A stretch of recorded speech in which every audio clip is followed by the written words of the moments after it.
할렐루야. 3월 31일 월요일 새벽 기도를 시작하겠습니다. 사도신경으로 우리의 신앙을 고백합니다. 나는 전능하신 아버지 하나님 천지의 창조주를 믿습니다. 나는 그의 유일하신 아들 우리 주 예수 그리스도를 믿습니다.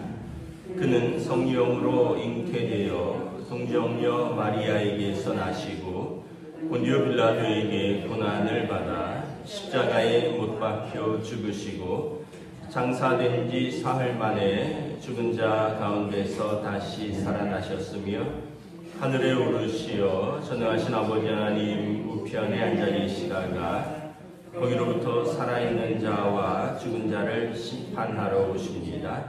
나는 성령을 믿으며 거룩한 공교회와 성도의 교제와 죄를 용서받는 것과 몸의 부활과 영생을 믿습니다. 아멘. 찬송가 50장 찬양하시겠습니다. 찬송가 50장입니다.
오늘 우리 주신 하나님 말씀은 구약성경 민수기 7장 84절에서 89절까지 말씀입니다.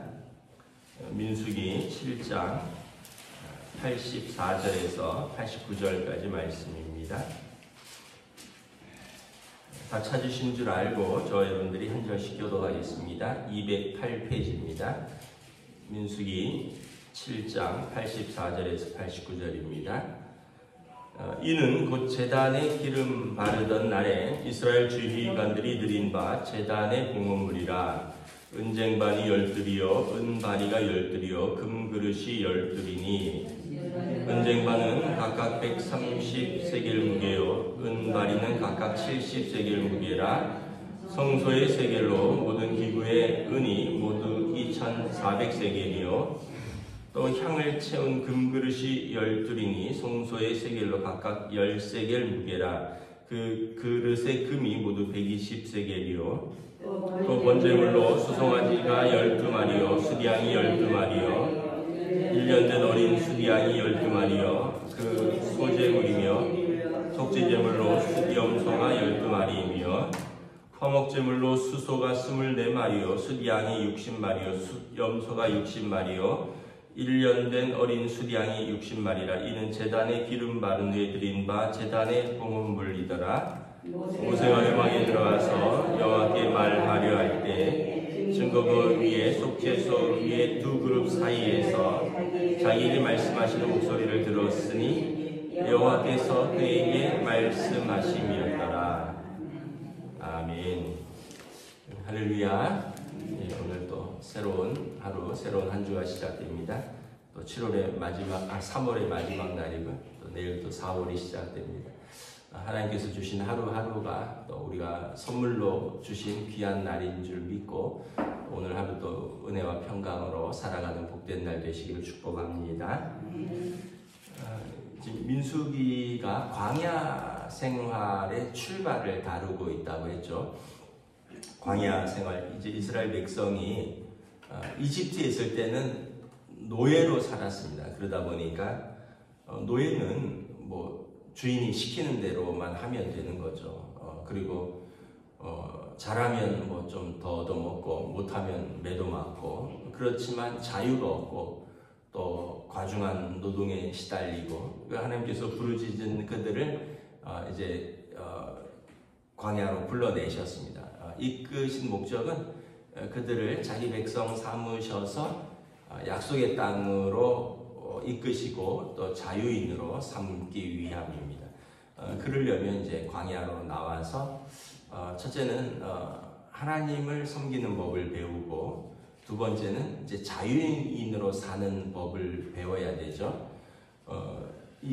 근데 이제 400년간을 노예 생활을 했기 때문에 그 노예 근성이라는 게 있잖아요. 몸에 밴 노예들의 습성들, 뭐가 있을까요? 뭐 우리가 잘은 모르지만 추측해보면 아마 주인을 무서워하는 것, 또는 주인의 눈치를 보는 것, 또는 뭐 주인이 있을 때는 뭐 열심히 하지만 주인이 없으면은 이제 뭐 좀 쉰다든지 뭐 이런 거겠죠. 이게 어떤 면에서 보면 이게 다 주인의 눈치를 보는 거죠. 왜냐하면 노예는 자율성이 없으니까. 로마서 8장에 보면 너희가 이제 무서워하는 종의 멍에를 매지 아니하고 하나님을 아빠 아버지라 부를 수 있게 되었다. 이제 하나님을 무서워하는 게 아니라 하나님의 아들이 되었으니 하나님의 영, 예수 그리스도의 영, 성령을 받은 사람들을 행하라, 이렇게 말씀하거든요.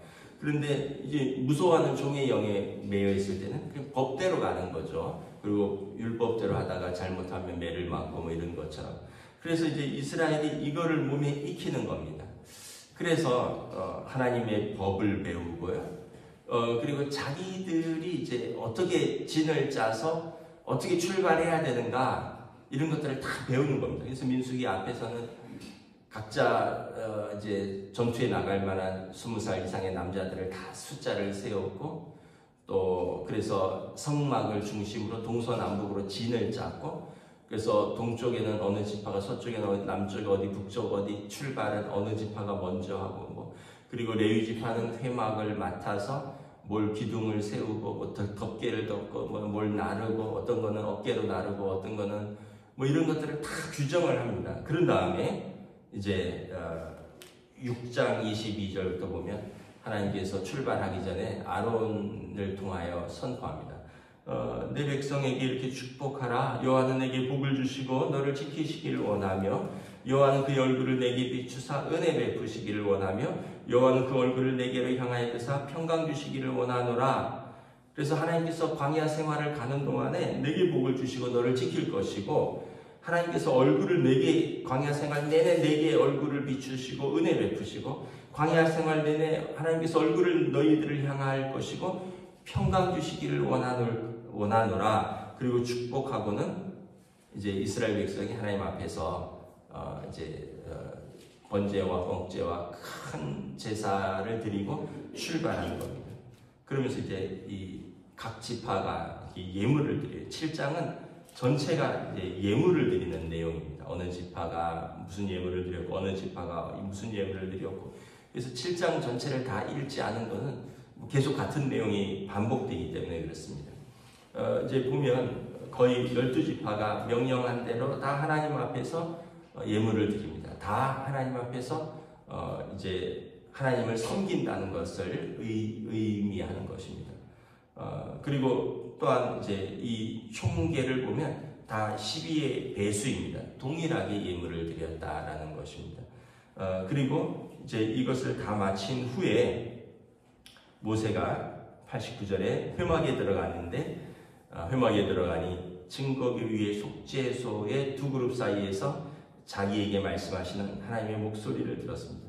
이 회막 안에 증거기에 있는 곳은 지성소라고 말하죠. 지성소는 지극히 거룩한 장소를 지성소입니다.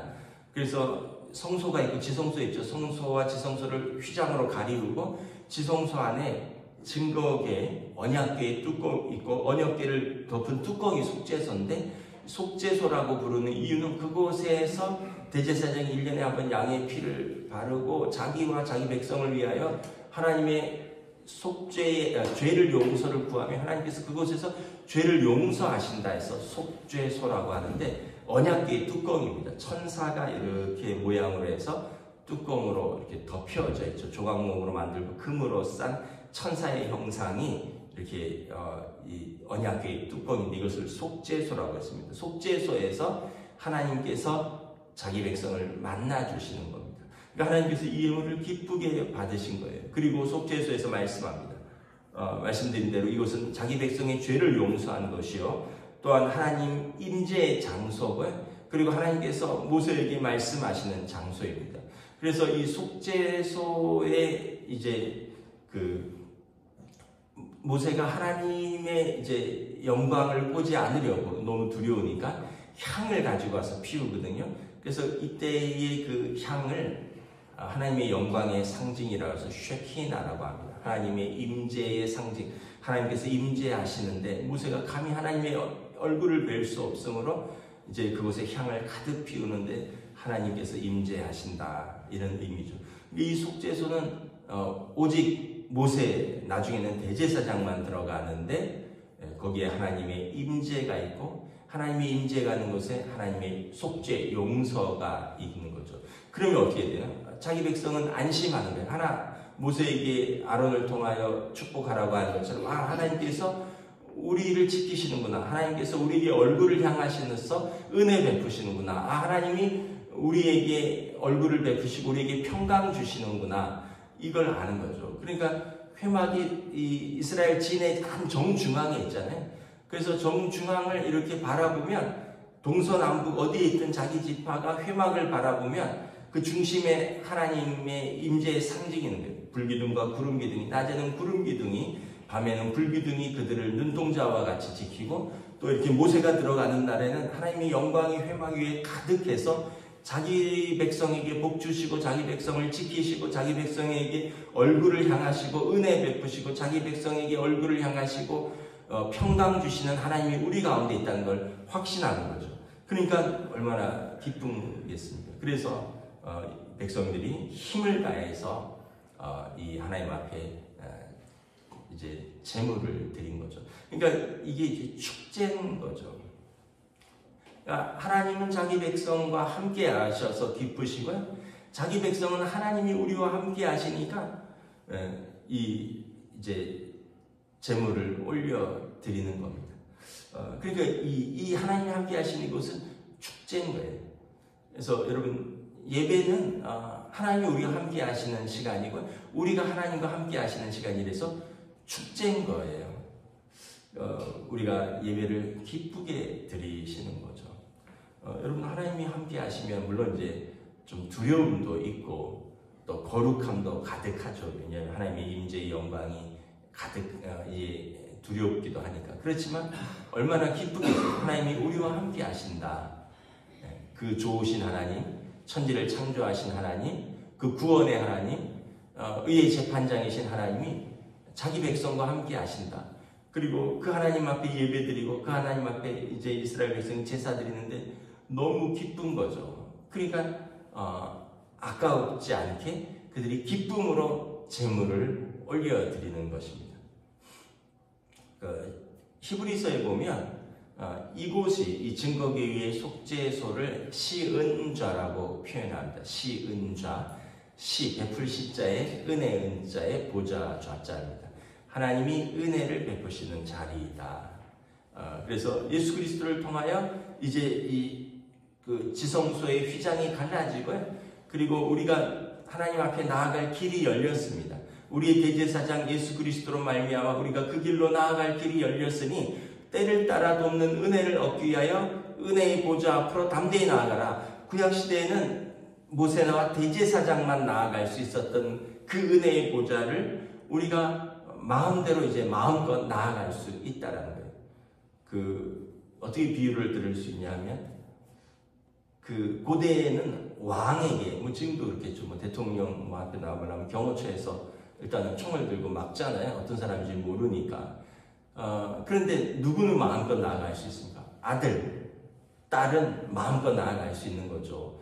임금이 자기 아들, 딸은 제한 없이 아버지께 나아갈 수 있는 거죠.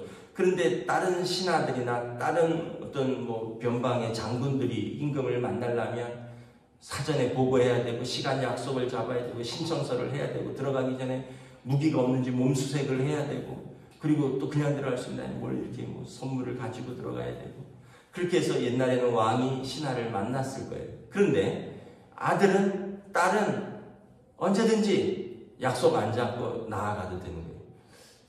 왜냐하면 이게 자녀의 권세이니까. 우리가 예수님을 통해서 하나님 아버지 앞에 이 은혜의 보좌 앞으로 언제든지 나아갈 수 있는 길이 열렸다는 거죠. 그러니까 우리가 나아가는 마음은 뭐냐면 늘 감사하는 마음, 기뻐하는 마음으로 오기를 원한다는 거예요. 그래서 하나님 앞에 나아가는 이 시간, 또 이 하나님 앞에 제사 드리는 이 시간은 지금 보면 엄청난 소와 양과 염소 이런 것들이 나왔는데 이제 다 태워드리기도 하고 또 그들과 함께 제사장들이 먹기도 하고 이런 거거든요. 축제의 자리인 것이죠. 그래서 풍성한 예물들이 드려졌고 또 은과 금과 기구와 성전을 섬기는 것들이 풍성하게 드려졌고 또 이것에 대해서 어느 누구도 아까워하지 않고 기쁨으로 드렸다라는 거예요. 만약에 이제 예를 들면 이런 거죠. 부모님 환갑이다, 부모님 칠순이다, 팔순이다, 또는 이런데 자녀들이 막 모였는데 야야 아깝다 아까워 간단하게 하자 간단하게 자기들끼리 막 그런다 그랬어요. 보세요. 그럼 아버지가 또는 어머니가 들으면은 섭섭하겠죠. 야, 나는 쟤네들 키울 때 아까워지 않고 가장 좋은 것 먹이고 입히고 가장 좋은 거 해주려고 노력했는데 쟤네들은 내 칠순이다 팔순이다 하는데 그거 아깝다고 간단하게 하자 이런다면 부모 마음에 섭섭하겠죠. 그러니까 여러분 우리도 이렇게 예배 드릴 때 하나님 앞에서는 우리에게 늘 좋은 것으로 주시기 원하고 민수기 6장에 우리에게 은혜를 주시고 복 주시고 평강 주시고 우리를 지키시기를 원하는데 우리는 간단하게 하자. 아깝다. 그냥 최소한으로 하자. 이런 마음으로 나와서 예배 드리시면, 하나님께서 부족함이 없는 분이 아니시지만, 하나님 마음에, 여러분, 부모랑 동일하지 않겠어요? 왜냐하면 부모 자식의 관계로 성경에서 묘사했으니까. 하나님 우리에게 아낌없이 주시기를 원하시는데, 우리는 그렇게 인색하다면, 얼마나, 좀 마음이 그러시지 않을까. 그래서 예배는 최선을 다하는 거예요. 아끼는 게 아니에요. 몸을 아낄 것도 없고, 감정을 아낄 것도 없고요. 손을 아낄 것도 없고, 예배를 하나님 앞에서 어린아이가 부모 앞에서 기뻐하듯이 최선을 다해서 드리는 거예요. 여러분, 찬양도 힘써서 하시고, 박수 치자면 박수도 좀 치시고요. 또 말씀도 열심히 들으시고, 어떤 분들은 이렇게 찬양할 때 마음에 안 드는지 눈을 지그시 감고 있는 분들도 있고 또는 말씀을 들을 때 마음에 안 드는지 눈을 지그시 감을 때도 있고 근데 이제 당신들끼리 예배 전에 이렇게 이야기하실 때는 눈을 크게 뜨고 밝게 아주 조근조근 이야기하시다가 예배만 딱 시작되면 눈을 지그시 감고 이러면 좀 속상해요. 예. 하나님 앞에서 기쁨으로 최선을 다해서 열심으로 예배드리는 것이 우리의 모습인데, 오늘 이 민수기 7장에서 이런 어느 지파도 어느 족장들도 아끼지 아니하고 기쁨으로 하나님 앞에 가지고 나왔고, 하나님께서도 그들을 기쁨으로 받으셨고, 그리고 그들에게 기쁨으로 축복을 약속하셨고, 오늘 모세에게 그 증거계 위에 속죄소에서 하나님께서 기쁨으로 임재하셔서 그들에게 말씀하시는 것을 봅니다. 하나님이나 이스라엘 백성이나 모두 다 기쁨으로 나오는 것을 봅니다. 마치 자녀가 부모에게 기쁨으로 나오고 부모는 자녀를 만나는 것을 기뻐하듯이 이스라엘 백성은 하나님께 기쁨으로 나오고 하나님은 기쁨으로 그들 가운데 임재하시는 것을 볼 수 있다라는 것입니다. 여러분 기뻐서 하십시오. 이왕하는 거 기뻐서 하셔요.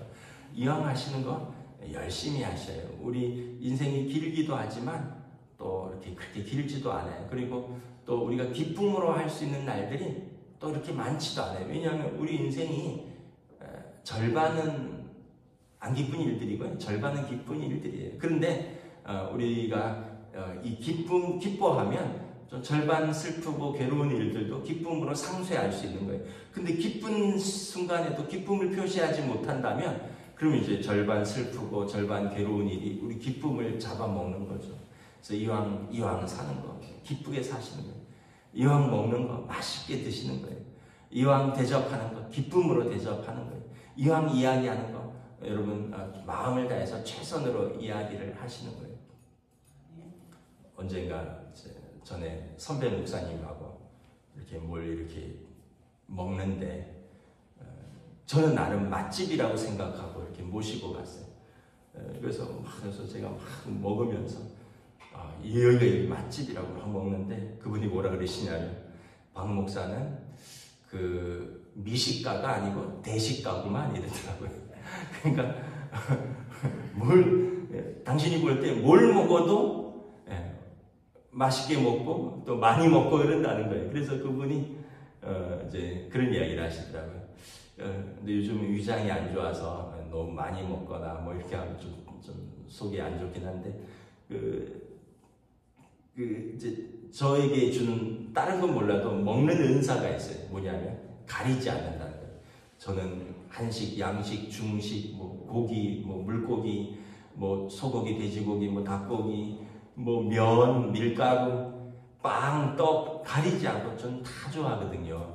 그래서 집사람이 저 먹을 것 때문에 저한테 고민 안 해요. 이거 해줘, 뭐 이거 안 먹어. 저는 결혼해서 지금까지 이런 걸 해본 적이 없어요. 물론 해달라는 건 있지만 이거 안 먹어, 이거 싫어해 한 적이 없어요. 왜냐하면 너무 맛있으니까 뭐든지 밀가루면 밀가루로 해서 맛있고, 국수면 국수로 해서 맛있고, 밥이면 밥이로 해서 맛있고, 국이 있으면 국이 있어서 좋고, 국이 없으면 없는 대로 좋고.